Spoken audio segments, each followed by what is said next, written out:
O caranguejo de câncer simboliza o eu sinto, o animal que se retira a seu refúgio de água para digerir o seu alimento espiritual quando a consciência se movimenta de maneira incerta e começa o seu processo evolutivo experimentando os sentidos pela primeira vez.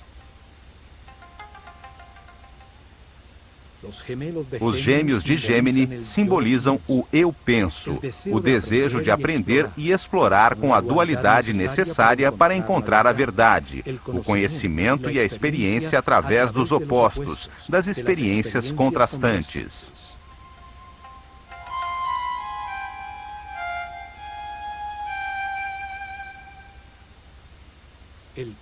O touro de Taurus desperta a maternidade das fêmeas, impulsiona os processos com o eu tenho, as posses materiais, a raiz que permite à terra receber o poder da vida para dar fruto, a fertilidade.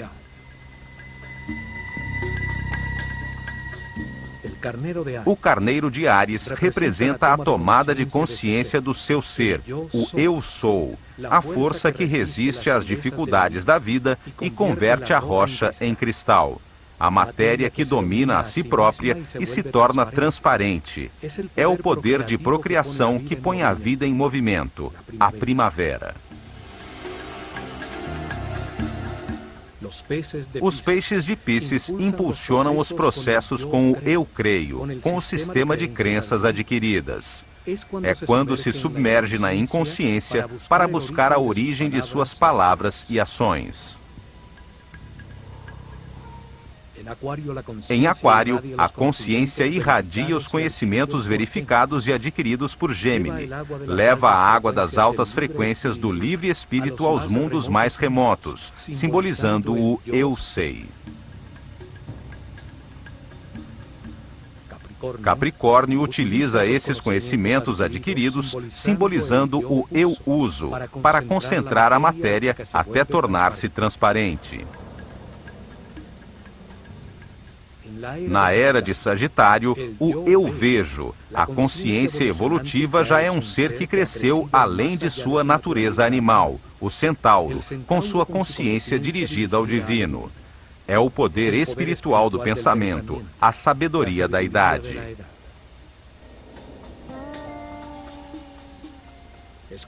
Escorpião simboliza o eu desejo. É o animal que pode se matar com seu próprio veneno. Uma era em que se vivem experiências para entender que o universo é perfeito e que se tem tudo o que é necessário para a felicidade. Não há que se desejar nada. A balança de Libra simboliza o eu equilíbrio. Aprende-se a ceder, a ser flexível ante todas as situações da vida para atingir a harmonia. Todas as experiências são medidas. Conserva-se apenas o que for valioso. Virgem simboliza o eu analiso. É quando se colhe a safra, a maternidade do universo e se vivem processos para aprender a não reagir, a pensar antes de falar.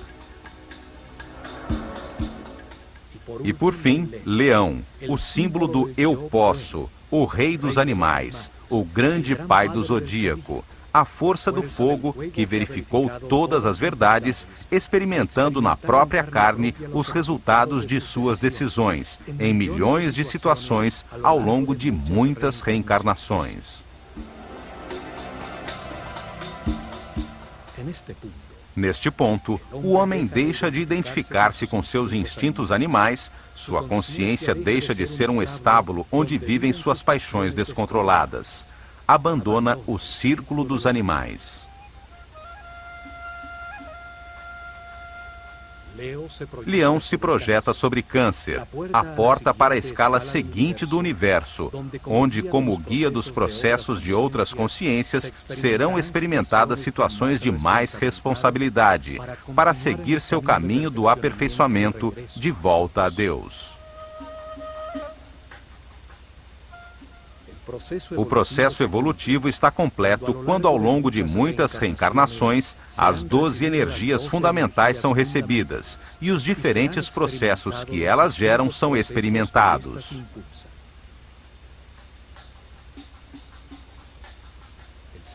O signo zodiacal sob o qual o homem morre será o signo sob o qual nascerá em sua próxima encarnação. Em cada vida, experimenta diversas personalidades, sob a influência de forças diferentes, à medida em que o Sol avança em seu giro pela abóbada celeste.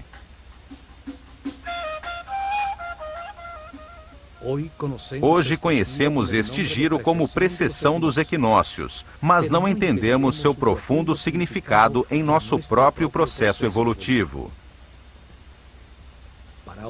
Para o Ocidente, não existe aperfeiçoamento espiritual como um processo de muitas reencarnações. Este mapa celestial comprova os conhecimentos astronômicos e filosóficos dos sacerdotes da escola do Olho de Horus, que entenderam a vida no universo como um processo desenhado por Deus para converter um animal ignorante em um super-homem sábio. Subindo por uma escada com degraus semi-suspensos contra um muro talhado com hieroglifos, chega-se ao terraço superior do templo. Ali ainda se conservam as fendas que sustentavam os instrumentos usados pelos sacerdotes para registrar, de forma adequada, os movimentos dos astros. O templo de Hathor registrava os movimentos das estrelas polares. Ali era acompanhada a troca de Alfa Draconis, que no ano 4320 a.C. brilhava sobre o Polo Norte, por Polaris, estrela que hoje orienta nossos navegantes. Neste terraço, em muitos solstícios de verão, eram realizadas cerimônias para acolher o Ano Novo Egípcio, quando a barca de Hathor, o princípio multiplicador das consciências que vêm experimentar o espaço-tempo, subia ao terraço. Ali, os primeiros raios de sol anunciados por Sírio, ao reaparecer no horizonte, acendiam o fogo novo, a força que pôs o universo em movimento, gerando um lugar onde a consciência aprendeu o significado do amor, graças à existência do medo. Oitava parte. Édipo, o caminho da compreensão.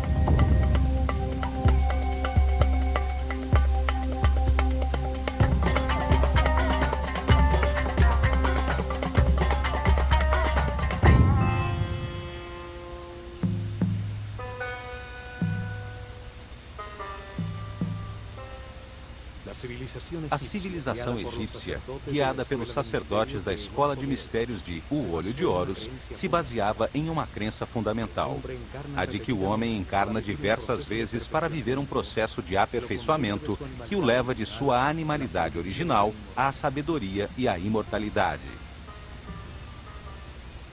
Esse caminho evolutivo tem 7 fases, 7 níveis determinados pela sabedoria que já acumulou, pela frequência com que vibra e pela quantidade de energia vital que pode processar. A sabedoria alcançada, decorrência das verdades que comprovou em cada vida, permite-lhe passar cada vez mais tempo em um estado de paz interior e, com isso, aumentar aos poucos sua frequência de vibração. De forma gradual, vai aumentando a quantidade de energia vital que pode processar e distribuir em seu sistema nervoso. Cada vez usa um chakra mais alto entre os 7 localizados em sua coluna vertebral para captá-la, e sua aura ou campo eletromagnético pessoal vai crescendo proporcionalmente.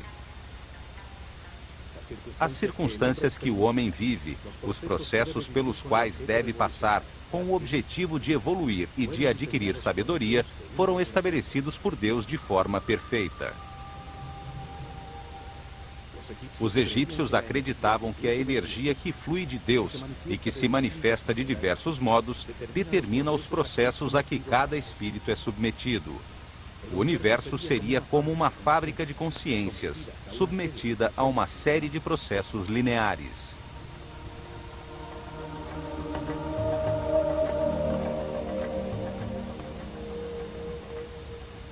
O homem encarna sobre a Terra, que gira em redor de uma radiosa fonte de energia, o Sol, e dele recebe sua primeira energia.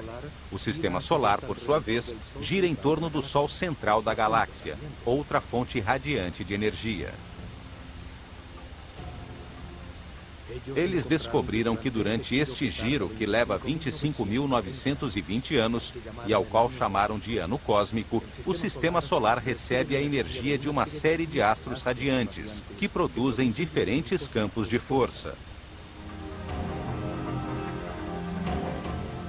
Dividiram esse percurso em 12 setores, 12 forças fundamentais que o planeta recebe nos 2.160 anos de cada travessia, cada um produzindo diferentes processos e circunstâncias que o homem deve viver e que são parte de uma linha de montagem da consciência.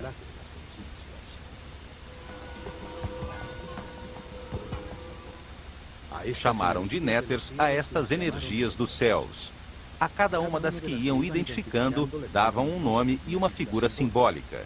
Assim, podiam reconhecer suas características e apresentar-lhes suas oferendas e referência. Em consequência, sua civilização estava orientada para os céus e seus processos coletivos eram determinados pelos astros. Os sacerdotes sabiam que quanto mais energia de um dos fogos do céu, de uma das estrelas ou constelações, o homem recebesse, mais benefícios teria. Por isso, as estrelas que se situam sobre o eixo de giro do planeta, as estrelas polares que permanecem fixas no mesmo ponto durante milhares de noites, davam um tratamento especial.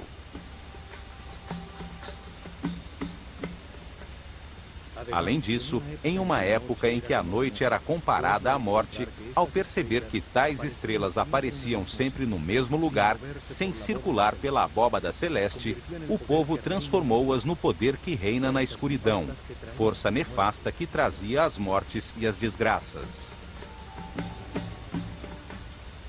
Esta série de forças que impulsionava os processos e eventos mais difíceis da vida eram comandadas por uma figura simbólica, a que chamaram de Set, raiz do Satã atual.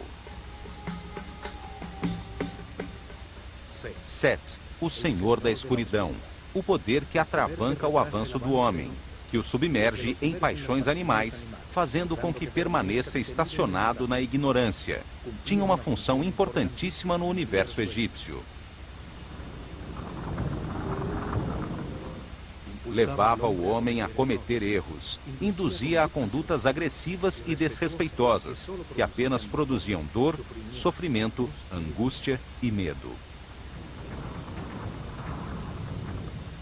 Os resultados destas condutas erradas angustiavam ao homem, trazendo sofrimento e impulsionando-o a procurar o caminho da paz e da felicidade. Compreendia que com seus atos agressivos para com os outros, somente estava se machucando. Então, mudava, e a força da luz iluminava sua consciência.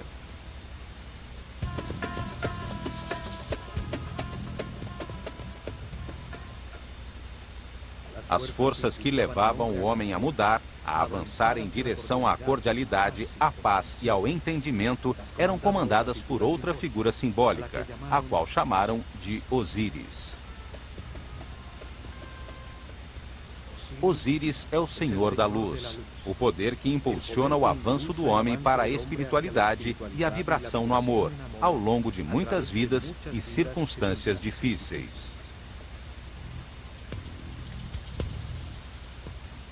Neste universo de contrastes, de polos opostos, enfrentam-se Sete e Osíris, as forças da escuridão e da luz, para modelar a consciência do homem e levá-lo a entender a importância da neutralidade.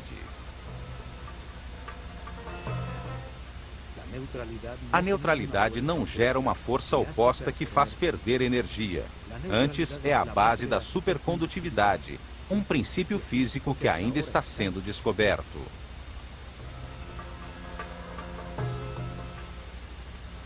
A neutralidade implica em respeitar os demais. Implica em ter consciência para não intervir nem impedir os seus processos do destino, as situações difíceis que o homem precisa viver para aprender. A neutralidade implica em compreensão de como funciona o universo, aceitação de que tudo o que acontece é perfeito e tem um propósito de amor, porque foi desenhado por Deus, que é amor.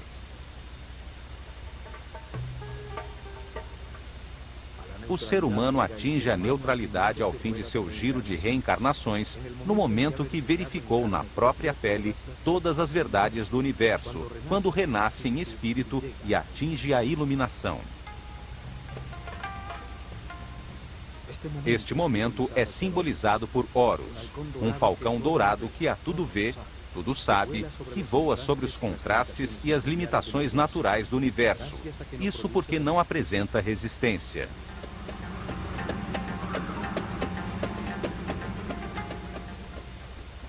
Horus é o símbolo da consciência permanente, imortal, de um ser respeitoso em equilíbrio, capaz de concordar com todos os seus poderes e a paz eterna.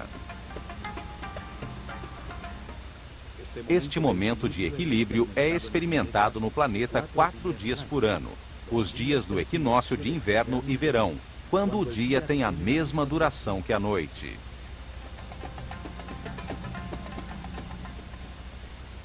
Em Edfu, construíram um templo para comemorar o nascimento de Horus, venerar e estudar o momento final do caminho evolutivo. O templo tem seu eixo e seus pórticos orientados para o ponto no horizonte por onde surge o sol no equinócio de verão.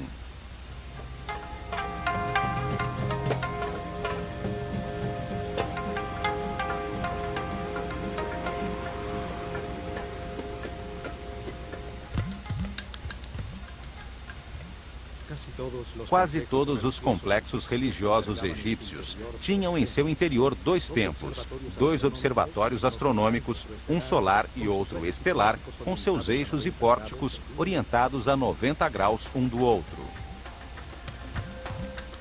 Isto permitia enquadrar simultaneamente a estrela que personificava a força fundamental venerada no templo e a fonte de radiação mais próxima do homem, o Sol.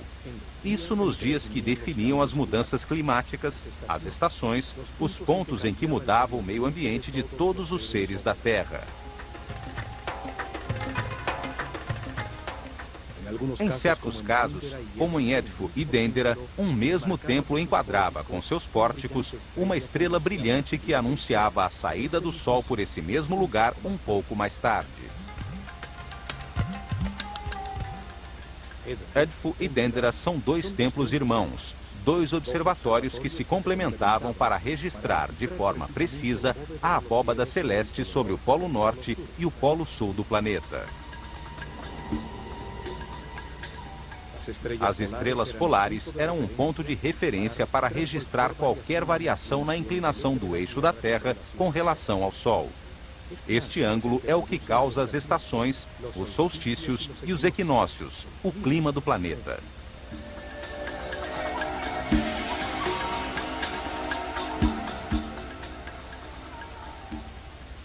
O estudo e registro destas estrelas fixas e sua relação com o Sol e com as outras estrelas era muito importante, pois qualquer variação em seu movimento habitual antecipava grandes mudanças na vida do homem. Eram as estrelas nefastas, as das grandes mudanças. Foram localizados a uma distância precisa de forma a produzir uma diferença de 1 grau exato em sua latitude. Dendera se localiza nos 26 graus e Edfu nos 25 graus de latitude ao norte do Equador.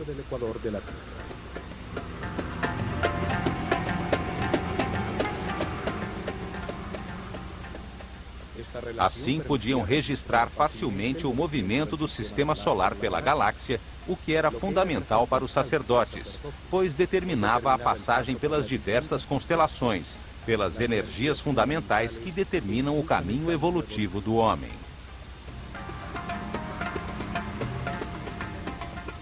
As mudanças de era, a passagem de uma constelação zodiacal a outra, determinaram as etapas em que os sacerdotes revelaram os mistérios do universo a seu povo. Mudaram a localização de sua capital imperial e até os nomes de seus faraós.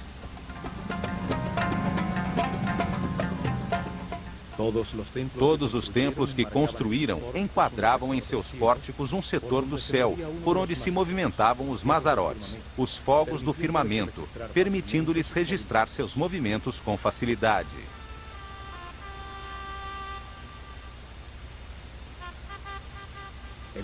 O templo de Horus em Édifo estava virado para o Polo Sul e enquadrava a estrela Canopus, enquanto que o templo de Hathor, em Dendera, enquadrava a estrela Alpha Draconis no Polo Norte. O templo de Horus em Édifo festejava seu nascimento no equinócio de verão, 3 meses depois. O templo de Hathor, em Dendera, festejava a renovação da vida, a fertilidade trazida pela inundação do Nilo no dia do solstício de verão.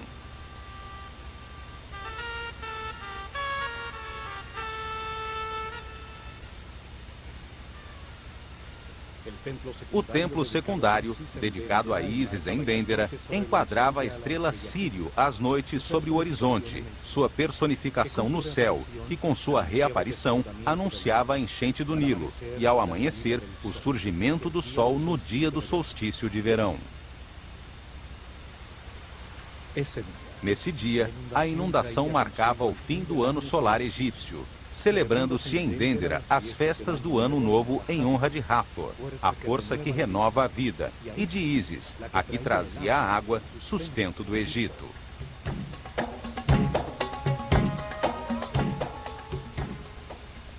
Três meses depois, o templo de Neftis em Édifo, do qual só existe a base, enquadrava o ponto do horizonte por onde aparecia a estrela Próxion, que anunciava o tempo de semear e, ao amanhecer, o surgimento do sol no dia do equinócio de inverno.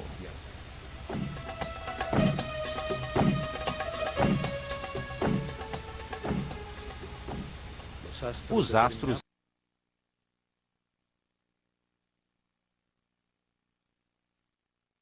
em 21 de abril, no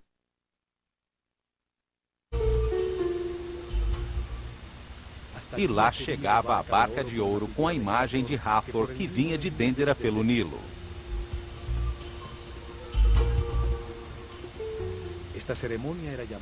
Esta cerimônia era chamada de Festival do Belo Encontro, quando Hathor, a força da vida, festejava em Édifo a culminação do processo que ela havia iniciado.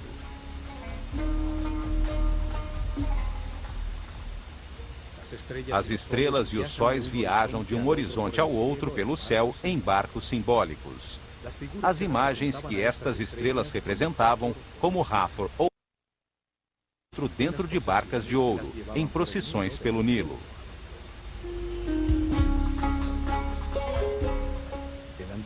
O antiquíssimo templo dedicado a Horus em Édifo, chamado de Apolinópolis Magna pelos gregos, começou a ser reconstruído em 237 a.C., durante o reinado do faraó Ptolomeu III, um dos reis macedônios que governaram o Egito como herdeiros de Alexandre Magno.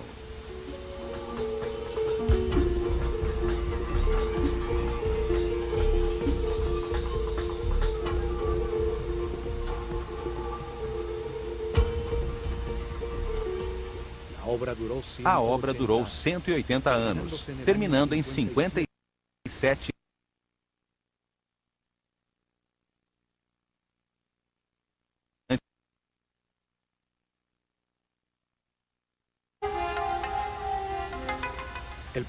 O povo de Édifo ocupou os terrenos que eram antes exclusivos do complexo religioso. Seus muros de proteção externos desapareceram há muito tempo e a maioria de suas construções foi destruída.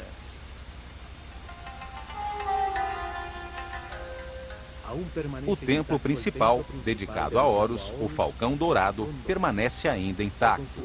Foi reconstruído pelos Ptolomeus, paralelo ao Nilo, no mesmo local onde existira um templo mais antigo.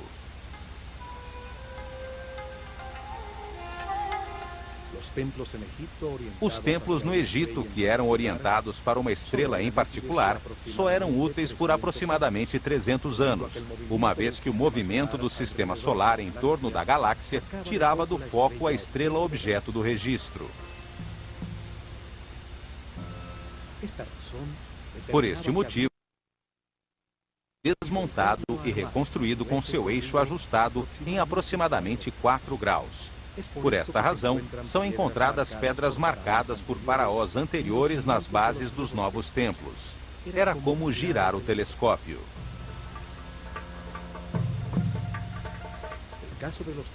O caso dos templos solares é diferente, pois o ângulo entre o equador e a eclíptica, por onde o Sol se movimenta, muda somente 1 grau a cada 7.000 anos. Os templos solares enquadrados com o ponto do horizonte onde surge o Sol em uma data especial, serviam por milhares de anos.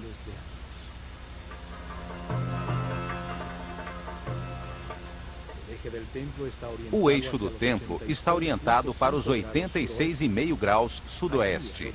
Ali, aos 26 graus sobre o horizonte, se localizava todas as noites, praticamente sobre o Polo Sul, a estrela Canopus, a segunda mais brilhante dos céus depois de Sírio.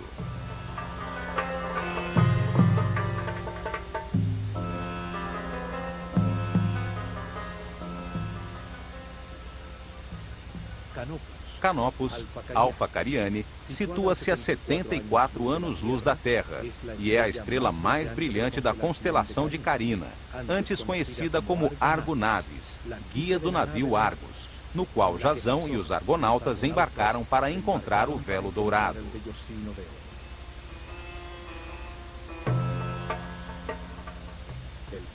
O pílono ou fachada do templo, com suas 2 grandes torres, enquadra a estrela do Polo Sul. Cada torre é um espelho exato da outra, até nas inscrições e baixo relevo de seus muros, simbolizando a existência da simetria em um universo assimétrico, que permite o movimento.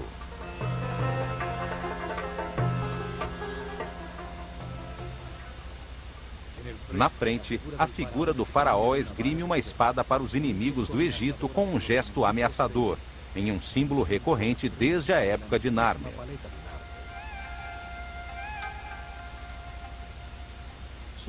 Sobre o pórtico, há o disco alado com as 2 serpentes. As 2 torres produzem a imagem nos hieroglifos de um horizonte entre montanhas que enquadram o Sol. A fachada de 35 metros de altura, altura de um edifício de 10 andares, sustentava 4 mastros altíssimos, em cujas pontas tremulavam ao vento enormes bandeiras de cores brilhantes. Atravessando o pórtico pelo eixo do templo, chega-se a um pátio aberto com galerias laterais, sustentadas por 32 colunas com capitéis floridos de diversos estilos e variadas formas.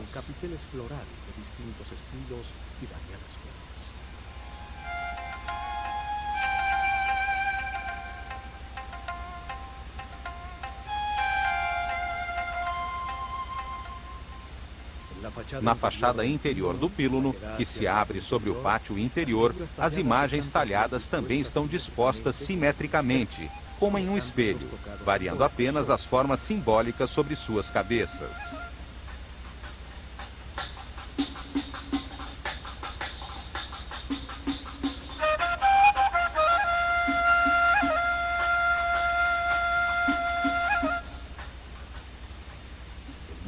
O muro interior, totalmente recuperado, e a colunata dão uma forma perfeitamente simétrica ao pátio externo.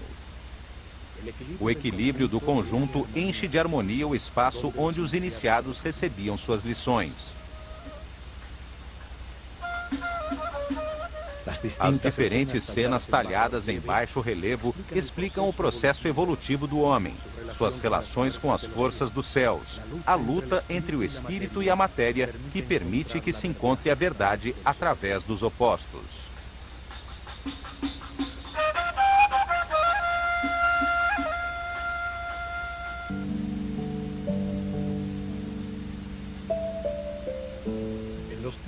Nos tempos da Escola de Mistérios, existia um lindo jardim neste pátio, onde os iniciados faziam exercícios para constatar na própria pele as informações passadas pelos mestres.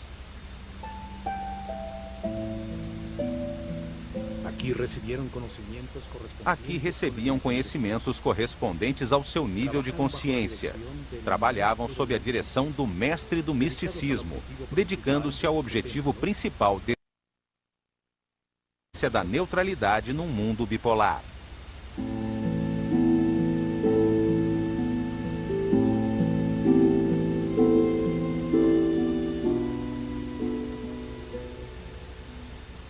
Provaram que podiam levar sua consciência individual até a consciência universal.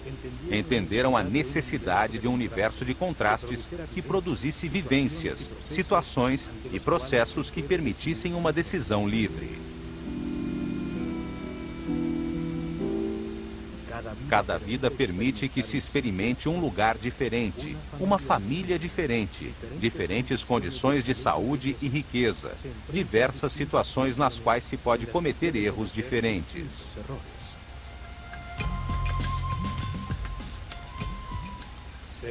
Sete é derrotado na consciência do homem graças aos erros cometidos por ele ao longo de muitas reencarnações. A comparação dos resultados obtidos com sua atuação produz a compreensão, a luz na mente.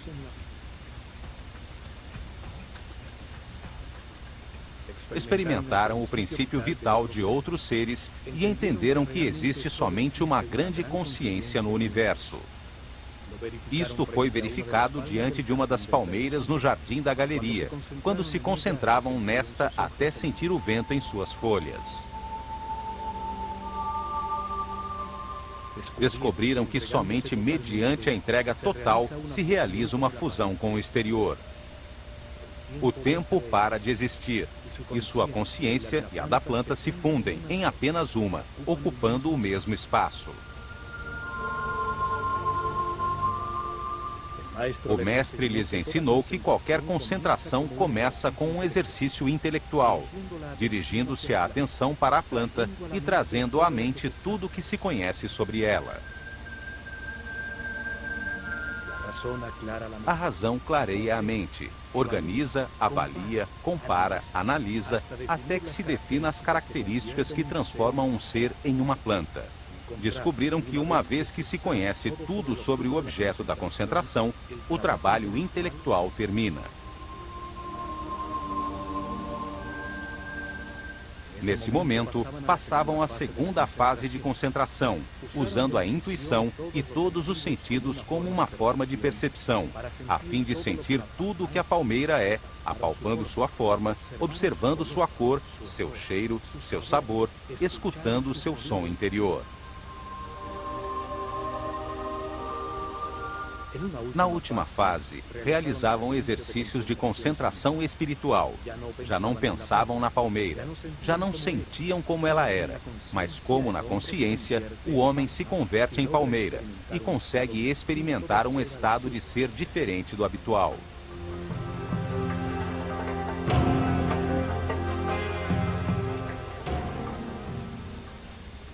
Nesse estado, o ego desaparecia e o iniciado se encontrava com o seu eu superior.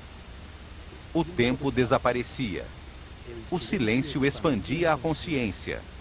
Os braços se transformavam em galhos e uma paz interior inundava o nada. Desta maneira, neste pátio, puderam aumentar sua energia vital, sua frequência de vibração, reunidos com outros companheiros que tinham um nível de consciência similar, que se encontravam num estágio parecido no reino das reencarnações. A fachada interior, desde o pátio até o templo, é muito parecida com a fachada principal do templo de Dendera. Os planos e o desenho são muito parecidos. Os dois templos foram reconstruídos seguindo os planos de Imhotep, o arquiteto que construiu a pirâmide escalonada de Saqqara. O muro entre as colunas filtra a luz, permitindo que apenas um pouco desta entre no templo por sua parte superior aberta, facilitando a penumbra interior para a observação das estrelas. Duas grandes estátuas de Horus, como falcão, com a dupla coroa do Egito, marcavam a entrada ao salão chamado de Salão da Vida. Hoje só resta uma das estátuas de granito. Ao entrar no grande salão que os egípcios chamavam de Casa da Vida, sente-se uma mudança de temperatura imediata. Respira-se a paz nesse ambiente. 12 colunas impressionantes sustentam um elevado teto que nunca pôde ser decorado.